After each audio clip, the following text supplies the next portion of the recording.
এটি এমন এক দম্পতির গল্প যাদের বিবাহিত জীবন একেবারে স্বপ্নের মতো মনে হচ্ছিল।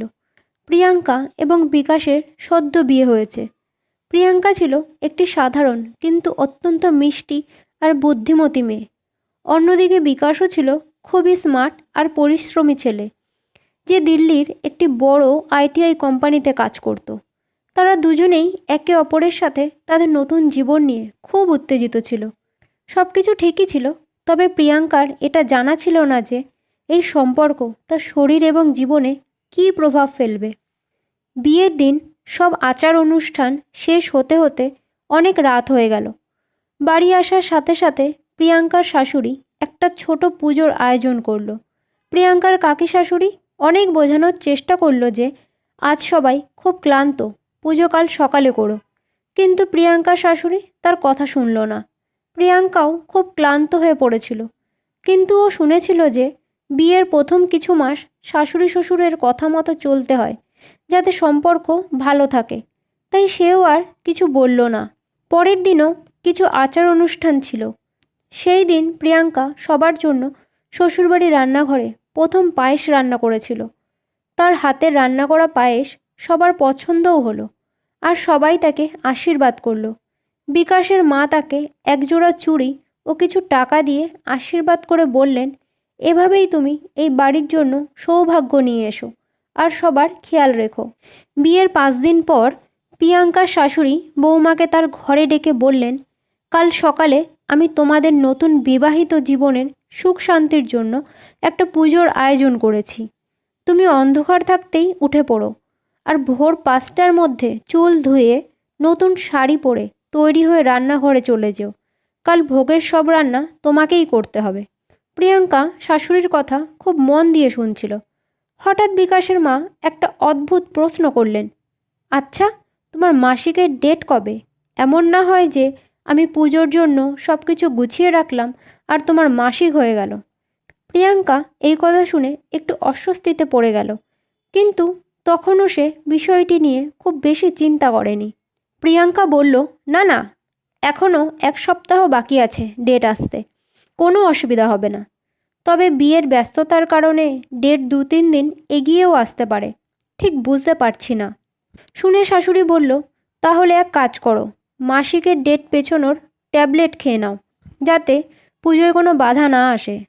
প্রিয়াঙ্কা বলল, ঠিক আছে। এই বলে সে নিজের ঘরে চলে গেল। পরের দিন পুজো ঠিকভাবে মিটে গেল। অনেক আত্মীয় স্বজন এসেছিল, তারাও সবাই একে একে চলে গেলেন। আর 2 দিন পর বিকাশেরও ছুটি শেষ হয়ে যাবে। প্রিয়াঙ্কা সব কাজ গুছিয়ে ঘরে আসতেই বিকাশ ঘরের দরজাটা বন্ধ করে দিয়ে প্রিয়াঙ্কাকে নিজের কাছে টেনে নিয়ে জড়িয়ে ধরল আর তাকে ভালোবাসতে শুরু করলো। তাদের দুজনের মধ্যে একটা সুন্দর মুহূর্ত তৈরি হলো। একে অপরের আরও কাছাকাছি আসতে থাকলো তারা। তবে কিছুক্ষণ পরেই প্রিয়াঙ্কা বলল, বিকাশ, আমার তোমাকে কিছু বলার আছে। কিন্তু বিকাশ তো প্রিয়াঙ্কার কথা শুনতেই চাইছিল না। তখন প্রিয়াঙ্কা বলল, বিকাশ প্লিজ, আগে আমার কথাটা তো শোনো। আজ শাশুড়ি মা বলেছেন। শুনেই বিকাশ বলল, মা তোমায় কিছু বলেছে নাকি? প্রিয়াঙ্কা বলল, আগে আমার পুরো কথাটা তো শোনো। শাশুড়ি মা বলেছেন এখন বাড়িতে পুজো আচ্চা চলছে, তাই তোমাদের মধ্যে স্বামী স্ত্রীর সম্পর্কটা এখন বন্ধ রেখো। 2 মাস পর বাবু যখন আবার ছুটিতে আসবে, তখন না হয় তোমরা কোথাও গিয়ে ঘুরে এসো। তোমার মনে হয় না উনি একটু অদ্ভুত কথা বলছেন? শুনে বিকাশ বলল, প্রিয়াঙ্কা, উনি একটু পুরনো দিনের মানুষ, তাই ওনার চিন্তা ভাবনাটাও একটু পুরনো। আমরা কোনোদিনও মায়ের মতের বিরুদ্ধে কোনো কাজ করিনি, তুমিও কোনোদিনও করো না। কারণ এই ছোট ছোট ব্যাপার থেকেই সম্পর্ক খারাপ হতে শুরু করে। তুমি কিছুদিন একটু মানিয়ে নাও, আর কয়েক মাস পরেই আমাদের ফ্ল্যাটের কাজ শেষ হয়ে যাবে। তখন তো আমরা ওখানেই থাকবো। তুমি যেমন ইচ্ছা তেমনভাবে চলবে, কোনো অসুবিধা নেই। প্রিয়াঙ্কা বিকাশের কথা বুঝতে পারল। তাছাড়া ওর মাও বলেছেন শ্বশুরবাড়ি গিয়ে কিছুদিন ওনাদের ইচ্ছে মতো চলতে, ওনাদের মতের বিরুদ্ধে না যেতে। শুরুতেই শ্বশুরবাড়ির সদস্যদের মন জয় করতে হবে, তাই কিছুটা তো সহ্য করতেই হবে। 2 দিন পর বিকাশও চলে গেল। সব কিছুই ঠিকঠাক চলছিল। ইতিমধ্যেই প্রিয়াঙ্কার মাসিক ধর্ম পিরিয়ডস শুরু হয়ে গেল। প্রিয়াঙ্কা তার মাসিকের কথা শাশুড়ি মাকে প্রিয়াঙ্কা তার মাসিকের কথা শাশুড়ি মাকে জানাতেই উনি সোজা বলে দিলেন, যতদিন মাসিক চলবে প্রিয়াঙ্কা তার মাসিকের কথা শাশুড়ি মাকে জানাতেই উনি সোজা বলে দিলেন, যতদিন মাসিক চলবে সে যেন রান্নাঘরে না ঢোকে, ঠাকুর ঘরের আশেপাশেও যেন সে না যায়। আর স্টোর রুমটা খুলে দিল ওর থাকার জন্য। বলল, যতদিন মাসিক ধর্ম থাকবে ওর খাওয়া দাওয়া ওই ঘরেই দিয়ে যাওয়া হবে, ও যেন বেশি বাইরে না বেরোয়। এভাবেই 4-5 দিন কেটে যাওয়ার পর প্রিয়াঙ্কা তার শাশুড়ি মাকে বলল, এবার থেকে যখন মাসিকের ডেট আসবে তার একদিন আগেই সে বাপের বাড়ি চলে যাবে। শুনে শাশুড়ি মা বলল, হ্যাঁ সেটাই ভালো হবে, তাহলে আমাদের ঘরবাড়িও অপবিত্র হবে না, আর আমাকে বারে বারে সব কিছু পরিষ্কারও করতে হবে না। এই কথা শুনে এবার প্রিয়াঙ্কা বলল, মা, আপনি মাসিক ধর্মকে অপবিত্র কেন বলছেন? ভগবান আমাদের শরীর এমনভাবে বানিয়েছেন যাতে আমরা বাচ্চার জন্ম দিতে পারি, একটা নতুন প্রাণকে এই পৃথিবীতে আনতে পারি। মেয়েরা বাচ্চার জন্ম তখনই দিতে পারবে যখন তার মাসিক ধর্ম পিরিয়ডস হবে, তাই মাসিক হওয়াটা খুবই দরকার। এতটুকু বলে প্রিয়াঙ্কা নিজেই চুপ করে সেখান থেকে চলে গেল। আর মনে মনে ভাবল, আর কয়েক মাস পর তো আমি এখান থেকে চলেই যাব, তাই এই সব নিয়ে বেশি কথা না বাড়ানোই ভালো। কিন্তু কিছুদিন পরপরই কখনো এই পুজো, কখনো ওই পুজো, নয়তো কোনো ব্রত উপোস, নানা কারণে শাশুড়ি মা তাকে মাসিক ধর্ম পেছানোর ওষুধ খেতে বলতেন। বিকাশও তাকে বলেছিল কিছুদিন মায়ের কথা মতো চলতে, যাতে বাড়িতে কোনো অশান্তি না হয়। প্রিয়াঙ্কাও শাশুড়ি মায়ের কথা মতন ওষুধ খেয়ে যাচ্ছিল। ধীরে ধীরে প্রিয়াঙ্কার ওজন বাড়তে থাকে, কিন্তু সে বুঝতে পারছিল না কেন তার শরীরে এমন পরিবর্তন হচ্ছে, কারণ সে তো ঠিক পরিমাণ মতোই খাওয়া দাওয়া করছে। দিন দিন ও খিটখিটেও হয়ে যাচ্ছিল। ওর শারীরিক অবস্থার সাথে সাথে মানসিক অবস্থারও পরিবর্তন হতে শুরু করলো। কিন্তু বিকাশের কাছে গেলেই সব কিছু ঠিক হয়ে যাবে, এই ভেবেই সে সব কিছু মেনে নিচ্ছিল। এদিকে বিকাশের অফিসেও কিছু অসুবিধা চলে আসার কারণে বিকাশ ছুটিতে আসতে পারে না। এভাবেই 8 মাস কেটে যায়। অবশেষে বিকাশ প্রিয়াঙ্কাকে নিতে আসে। তারা দুজনেই দিল্লি গিয়ে নিজেদের ফ্ল্যাটে থাকতে শুরু করে। দিল্লি গিয়ে প্রিয়াঙ্কার জীবন আগের থেকে অনেকটা বদলে গেছিল।